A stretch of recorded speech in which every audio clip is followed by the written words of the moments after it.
Adnan tuh ada bahas tentang organisasi sama lomba juga ya Bang. Berarti menurut Bang Adnan sendiri tuh apakah organisasi dan juga lomba tuh nanti dapat membantu kita di dunia kerja, atau sebenarnya kayak itu cukup kita ikuti sebagai untuk kita eksplor aja gitu sama kuliah?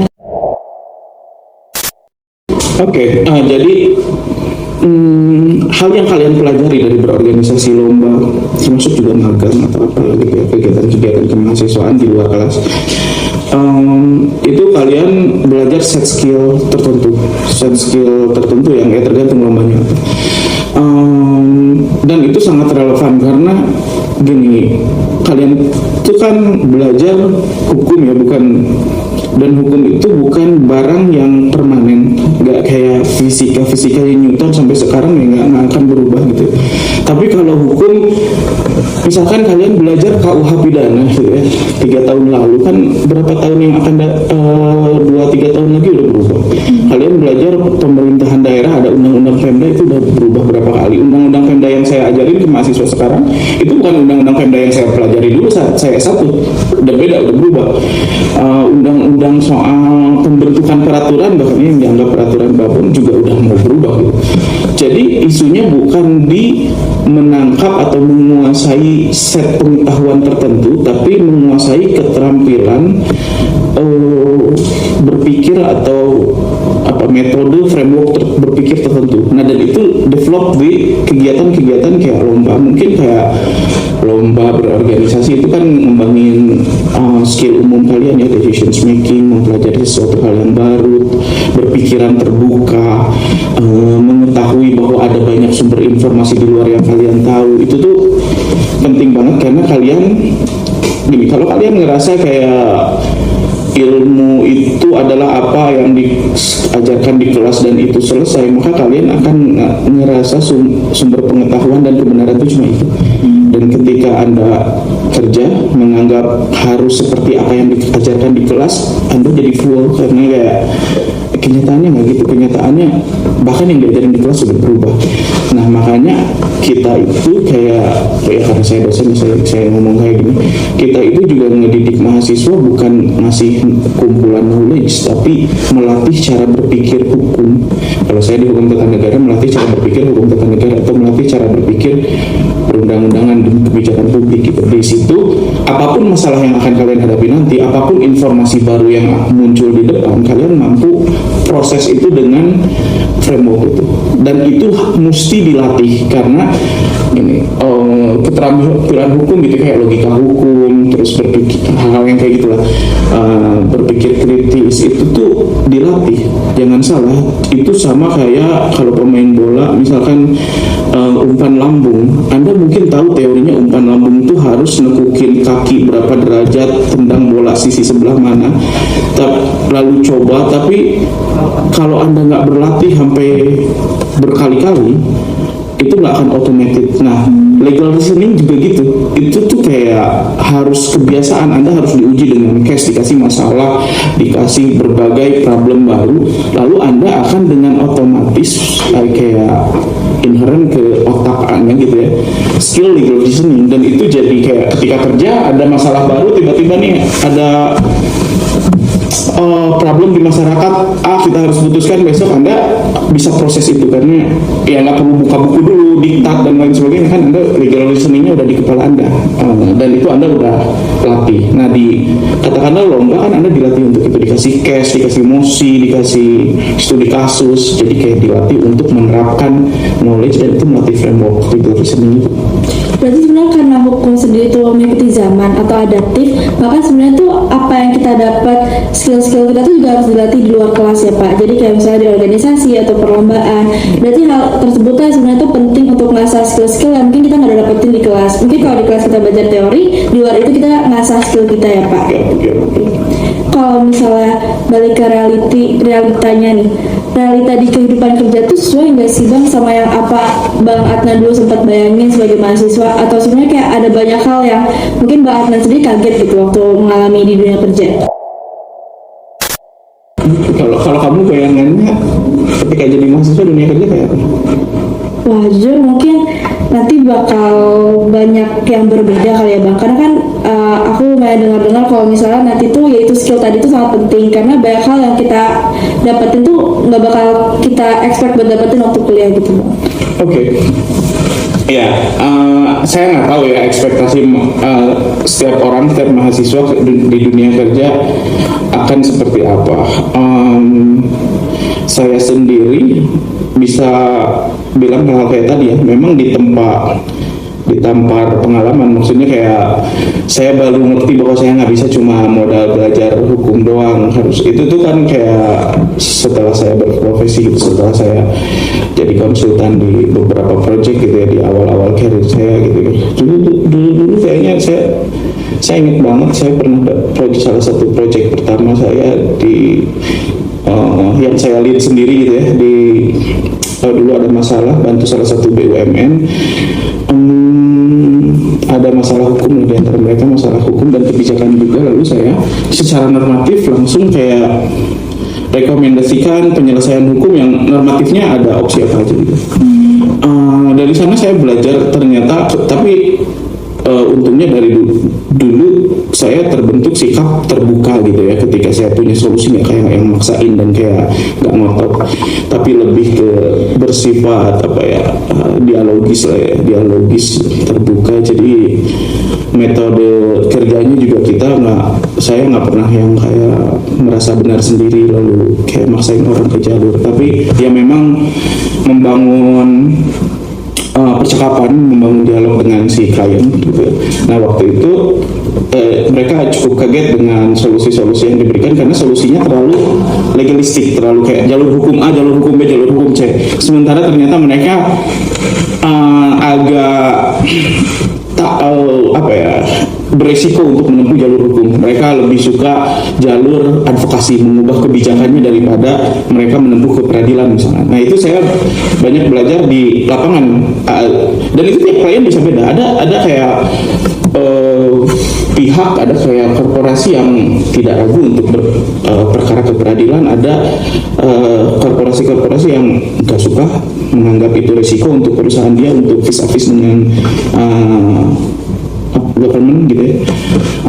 Jadi kadang-kadang kita juga membaca pola institusi, pola orang tertentu gitu ya, apa yang mungkin make sense, apa solusi yang make sense buat dia, apa yang enggak, dan itu ya nggak diajarin di kelas.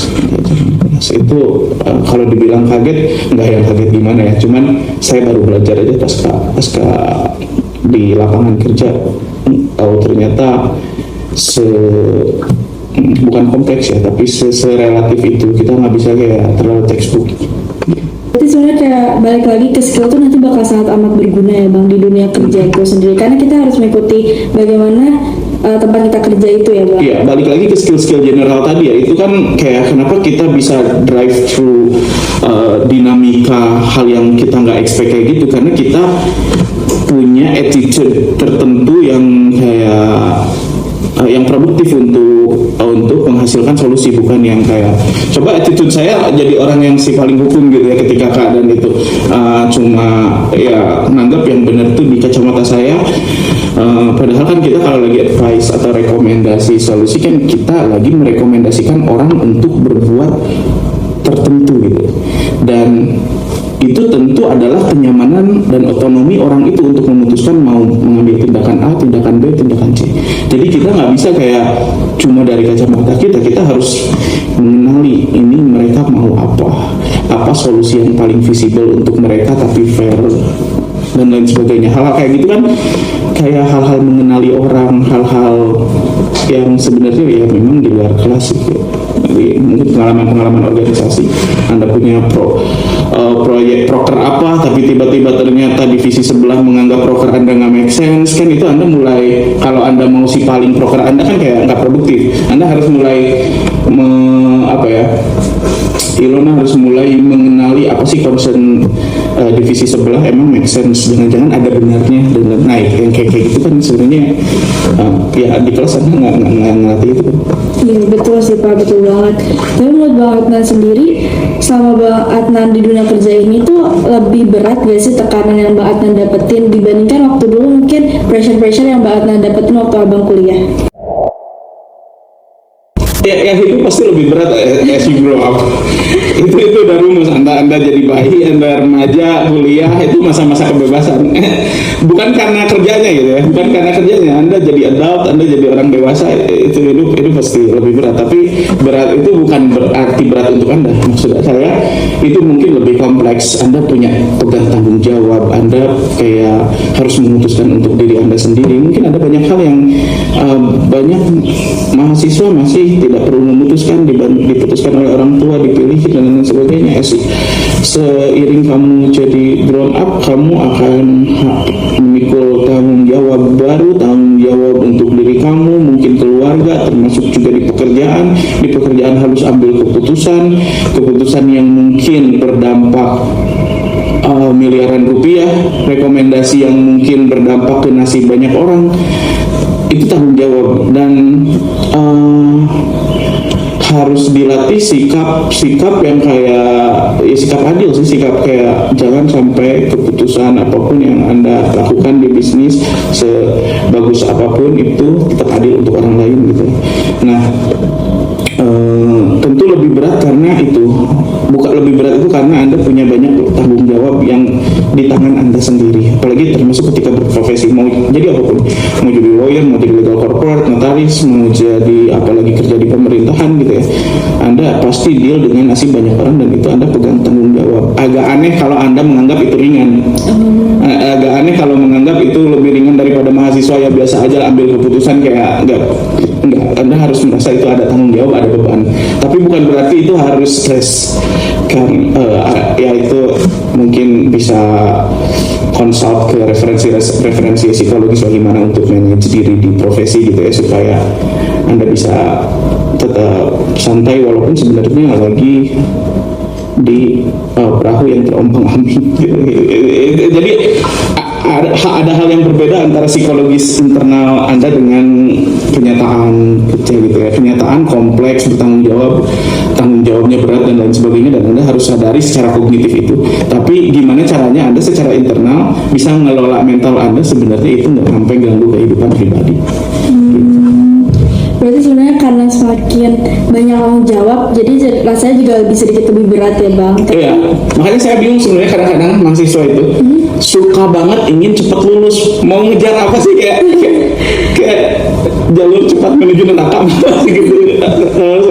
Ini waktu terbaik Anda untuk bersenang-senang, untuk belajar dan lain sebagainya, untuk melakukan kesalahan selama masih mahasiswa, itu tuh waktu terbaik Anda, jadi nikmati.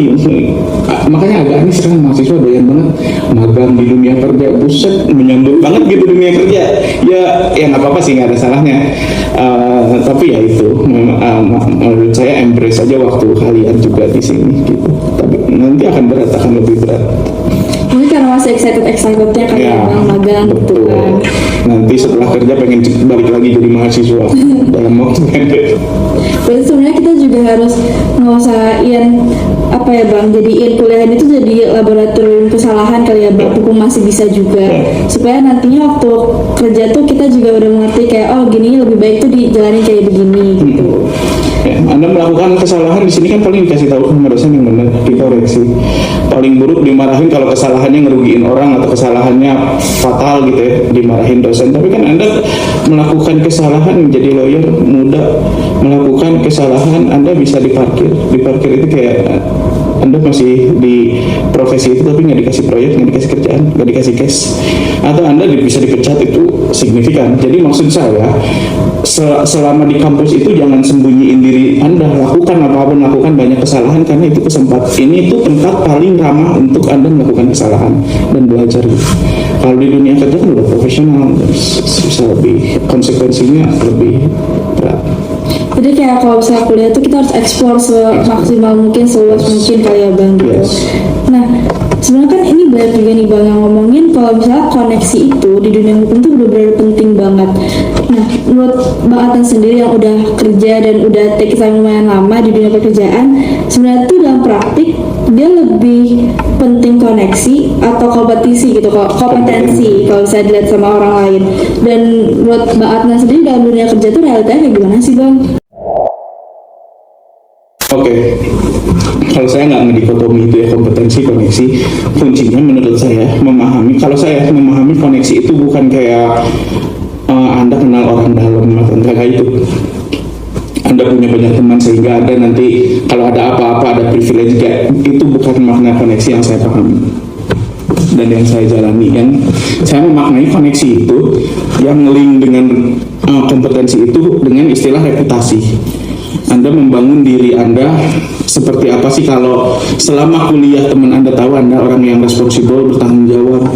Selama kerja misalkan user pertama Anda walaupun Anda melakukan kesalahan mungkin, tapi tahu Anda melakukan yang terbaik, sebenarnya Anda bertanggung jawab.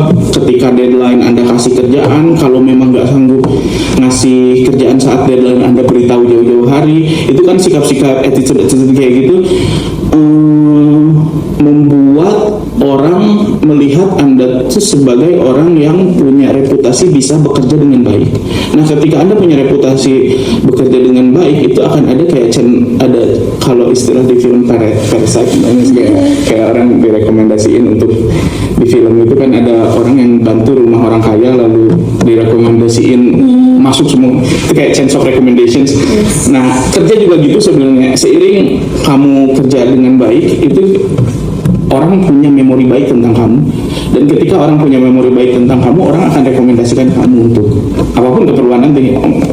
Suatu saat kamu di-hire di corporate lain, suatu saat ada perusahaan yang mau minta jasa kamu, pemerintah yang mau hire kamu jadi konsultan dan lain sebagainya. Mungkin itu bisa dari rekomendasi saya sendiri. Sudah cukup banyak bantu instansi korporasi maupun pemerintahan, dan saya nggak pernah kayak ya sejujurnya ini bukan hal untuk ditiru sih, tapi saya nggak punya kayak profil LinkedIn semacam itu, tapi mereka semua masuk karena rekomendasi. Jadi itu awalnya saya juga kayak kerja bantuin Pak Indra, bantuin Bu Susi gitu ya, dosen-dosen yang lebih senior, konsultan. Habis itu saya mandiri, jalan sendiri. Habis itu mereka tahu saya butuh tenaga ahli atau konsultan di bidang kebijakan, mau kementerian lain misalkan, mereka minta rekomendasi, nyambung terus. Dan bahkan saya klien pertama saya masih pakai gitu ya sampai sekarang kalau mereka ada kebutuhan. Nah, itu kan kayak apa, mungkin orang bilangnya koneksi sekarang karena kenal udah banyak, tapi kan itu dibangun karena kamu punya kompetensi tertentu dan kamu bekerjakan itu dengan baik sehingga kamu punya reputasi baik dan banyak orang mengenal kamu dengan baik. Itu mungkin jadi kayak koneksi, padahal kan sebenarnya menurut saya itu reputasi. Itu kalau koneksi yang kayak punya kenalan pengusaha tajir apa ya, mungkin working juga ya, mungkin berjalan juga, tapi menurut saya nggak, koneksi semacam itu yang orang dalam itu nggak sustainable kalau kamu nggak punya kompetensi dan reputasi yang baik. Ketika Anda mungkin karena Anda direkomendasikan gitu ya sama konglomerat untuk jadi apa, mungkin dapat kursi itu, tapi kan nggak bisa bertahan lama. Saya lihat banyak orang yang kayak masuk ke jabatan-jabatan lewat jalur politik atau apa, ketika mereka nggak bisa ngerjain 3 bulan paling lama 1 tahun mereka diganti. Nggak sustainable, dan itu capek kan. Anda kerja dibantuin orang tapi nggak bisa maintain, itu nggak sustainable, harus cari ya itu melelahkan. Jadi kompetensi itu syarat dasar Anda bisa bikin reputasi. Kalau Anda bisa bikin reputasi, Anda akan punya banyak koneksi yang jadi chance untuk pekerjaan dan proyek atau apa. Berarti sebenarnya itu nggak dipungkiri kalau misalnya koneksi itu ada di dunia pekerjaan, tapi balik lagi ke kalau misalnya kita tuh bisa nggak sih menunjukkan skill kita kompeten nggak sih di pekerjaan tersebut gitu ya, Bang? Iya, dan saya ngelihat itu koneksi itu sebagai hasil, konsekuensi, bukan kayak modal awal. Kalau itu dijadikan modal awal, celaka menurut saya. Tapi kalau itu jadi kayak kumulasi karena kita bekerja dengan baik dan lain sebagainya, maka itu akan sustain. Berarti itu koneksi nanti bakal datang sendiri gitu kali ya, Bang. Kalau misalnya emang orang ini ngeliat kita kompeten dalam pekerjaan itu. Kamu kuliah dengan benar, ikut lomba, berorganisasi, teman kamu kenal banyak, kamu kerja dengan baik dan lain sebagainya, itu kan koneksi berkumulasi. Betul, setuju sih, Bang. Nah, Bang Adnan nih kalau misalnya boleh mungkin kasih saran buat mahasiswa yang lagi mempersiapkan diri untuk masuk ke dunia profesional tuh, Bang Adnan bakal ngasih saran apa sih, Bang, untuk kita semua? Kira-kira apa sih yang harus banget kita take note gitu sebelum kita masuk ke dunia kerja? ya embrace aja dengan kepala terbuka ya, dengan pikiran terbuka, dan kasih toleransi kepada diri Anda untuk melakukan kesalahan gitu. Mungkin dunia kerja nggak begitu ngasih toleransi besar kepada orang untuk melakukan kesalahan, tapi ada juga tentu dunia kerja yang lebih ramah ya terhadap dengan kesalahan, yang lebih nurture Anda gitu. Tapi ada banyak juga sih kayak kantor hukum yang saya tahu gitu ya, kantor hukum korporasi yang lu nggak perform udah ganggu gitu kan. Tapi ada juga lingkungan-lingkungan yang nurture Anda, mau ngedidik dan lain sebagainya. Tapi gini, yang lebih penting daripada mereka semua, daripada bos Anda, daripada partner Anda, itu diri Anda harus harus terbuka, belajar hal baru, dan Anda harus ngasih toleransi diri melakukan kesalahan. Jangan sampai kayak Anda melakukan kesalahan, dihukum oleh industri, oleh tenaga kerja, Anda menganggap itu jadi cap label untuk Anda harus maafin diri dan berubah lebih baik gitu kayak. Jadi Anda harus lebih tolerant, lebih sayang dengan diri Anda daripada mereka. Tentu saja itu otomatis. Tapi banyak orang masalahnya enggak. Banyak orang bahkan lebih tidak sayang diri daripada kantornya apa gitu ya. Kantornya menghukum A, dia menghukumnya lebih parah. Cuma ditegur sama bos, dia aduh kayaknya gue tamat nih pekerjaan gitu, mentalnya keganggu gitu-gitu, jadi nggak produktif. Nah itu hal-hal psikologis yang menurut saya penting, yang harus Anda bukan pelajari ya mungkin pelajari juga, ada hal kayak gitu, ada yang bisa dibaca tapi juga dijalani, dan ya lebih hati-hati aja terhadap dirinya, terlalu judgmental. Orang dunia mungkin judgmental terhadap Anda, tapi Anda kan tahu setiap orang itu nggak pernah final dengan kondisinya, jadi kayak santai aja. Dunia ini nggak tamat di momen Anda di PHK. Berarti sebenarnya balik lagi kayak kita tuh harus mengetahui kita tuh sampai mana, dan kita harus mengetahui diri kita sendiri juga, dan pastinya kita juga harus mau belajar dari kesalahan ya Bang, untuk di dunia kerja nantinya. Nah Bang Adnan, sayang banget tapi tadi tuh merupakan pertanyaan terakhir nih Bang. Makasih banyak ya Bang karena udah ngeluangin waktunya untuk hadir di podcast kali ini, dan semoga podcast kali ini dapat dari pengalaman Bang Adnan yang tadi Bang Adnan udah infoin dan nge-share ke kita, itu dapat menjadi insight baru buat teman-teman semua yang nonton dari awal sampai akhir. Nah teman-teman, terima kasih udah nyaksikan dari awal sampai akhir. Mungkin segitu dulu untuk episode Please Talk kali ini. Sampai jumpa di episode selanjutnya.